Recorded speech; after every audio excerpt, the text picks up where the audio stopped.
일토소명 묵상, 일터에서 갚는 사랑의 빛. 예수님이 세상에 오셔서 활동하던 시기에 유대교 랍비들이 쓴 글들이 남아있는데, 많은 글들이 할례, 음식에 대한 규례, 안식일 준수와 같은 주제를 다루고 있습니다. 그런데 대다수 경건한 랍비들은 그와 같은 주제가 율법의 핵심이라고 보지는 않습니다. 율법의 핵심에 대해서는 예수님이 말씀하신 대로 바로 신명기 6장에 나오는 쉐마 말씀이라는 데는 이견이 거의 없습니다. 하나님을 사랑하는 것이 율법의 핵심입니다. 그런데 왜 1세기 유대교에서는 이렇게 율법의 핵심을 비껴간 문제들을 주로 다루었을까요? 바로 배타적 성향 때문이었습니다. 유대인의 정체성, 즉 자신들의 경계를 분명히 하기 위해 경계 표시를 분명히 했습니다. 그런 모든 정체성 표시를 통해서 자신들은 선택받은 존재이고 거룩한 자들이라는 선민의식으로 충만했습니다. 일종의 교만함이 그렇게 표출되었습니다. 그러나 예수님은 삶의 본질에 초점을 맞추어 영적 삶을 살아가는 사람의 가장 중요한 미덕이 사랑이라고 강조하셨습니다. 오늘 말씀은 로마서 13장 8절에서 10절입니다. 피차 사랑의 빛 외에는 아무에게든지 아무 빛도 지지 말라. 남을 사랑하는 자는 율법을 다 이루었느니라. 간음하지 말라, 살인하지 말라, 도둑질하지 말라, 탐내지 말라 한 것과 그 외에 다른 계명이 있을지라도 내 이웃을 내 자신과 같이 사랑하라 하신 그 말씀 가운데 다 들었느니라. 사랑은 이웃에게 악을 행하지 아니하나니 그러므로 사랑은 율법의 완성이니라. 사도 바울이 로마교회 성도들에게 편지하면서 말한 사랑의 빚이라는 표현에 로마교회 성도들은 어떤 느낌을 받았을까요? 오늘 우리 시대 사람들은 빚이라고 하면 느낌이 분명하게 옵니다. 많은 사람들이 빚을 지고 있습니다. 가계대출이 늘어나고 학자금 대출빚을 지고 대학을 졸업하는 젊은이들도 있습니다. 기업도 소상공인도 대출을 받아 기업을 운영하고 비즈니스를 합니다. 많은 사람들이 당연하다는 듯 남의 돈을 씁니다. 그런데 남의 돈을 빌려 써서 빚을 지지 말라고 바울은 말합니다.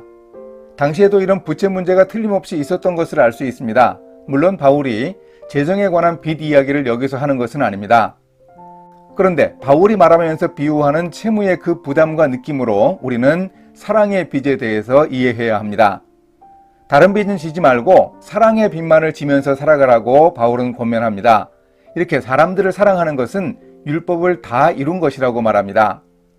예수님은 산상수훈에서 율법을 폐하러 온 것이 아니라 율법을 완성하기 위해 오셨다고 하셨습니다. 예수님도 사랑하라는 말씀을 늘 강조하셨습니다. 서로 사랑하라는 새 계명을 주셨습니다. 사랑하면 사람들이 예수님의 제자인 줄 알 것이라고 하셨습니다. 바울이 사랑은 율법의 완성이라고 말한 것은 바로 이런 예수님의 새 계명, 사랑의 계명을 염두에 두고 한 말일 것입니다. 그러면 우리는 일터에서 이런 사랑의 빚을 주고받는 삶을 어떻게 살아갈 수 있을까요? 한 기업의 임원이 간증했습니다. 자신이 속한 부서에서 어려움을 겪고 있는 한 부하 직원이 야근을 할 때 이렇게 말했습니다. 사랑하는 김 차장, 난 김 차장이 고민하는 그 문제를 충분히 해결해낼 수 있을 줄 믿어요. 그분은 고민하는 아랫사람을 사랑하는 마음을 직장에서는 흔히 듣지 못할 말로 표현하며 위로했습니다. 직접 그렇게 말하지는 않더라도 그런 마음을 담아낼 수 있다면 그야말로 사랑을 실천하는 아름다운 모습일 겁니다. 이 사랑의 빚은 구원과 밀접하게 연관되어 있습니다. 우리가 예수님의 보혈로 하나님께 사랑의 빚을 진 것과 같이 우리 이웃에게도 사랑의 빚을 갚을 의무가 있습니다. 하나님을 사랑하고 또한 나 자신과 같이 이웃을 사랑해야만 합니다. 이 사랑의 계명을 통해 우리는 많은 계명들을 지킬 수 있습니다. 사랑은 이웃에게 악을 행치 않는 것이라는 표현은 우리 직업인들에게 매우 적절합니다. 내가 당했을 때 감정적이거나 물리적 보복을 포기하면 억울하지만 사랑받기 위해 태어난 우리는 적절히 대처할 수 있습니다.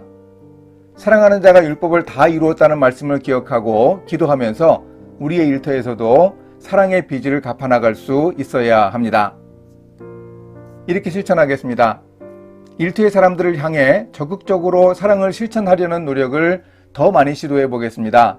빚이라는 부담을 절실하게 느끼며 구체적으로 사랑이 필요한 사람을 찾아서 사랑을 표현하는 일을 오늘 일하며 시도하겠습니다. 함께 기도하십니다. 하나님, 세상 어떤 것보다 사랑이 필요한 곳이 일터입니다. 그런데 사랑을 제대로 실천하지 못한 저를 긍휼히 여겨 주소서. 제가 만나는 동료들이나 고객들에게 예수님이 주신 사랑을 실천할 수 있도록 주님이 도와 주소서. 예수님의 이름으로 기도합니다. 아멘.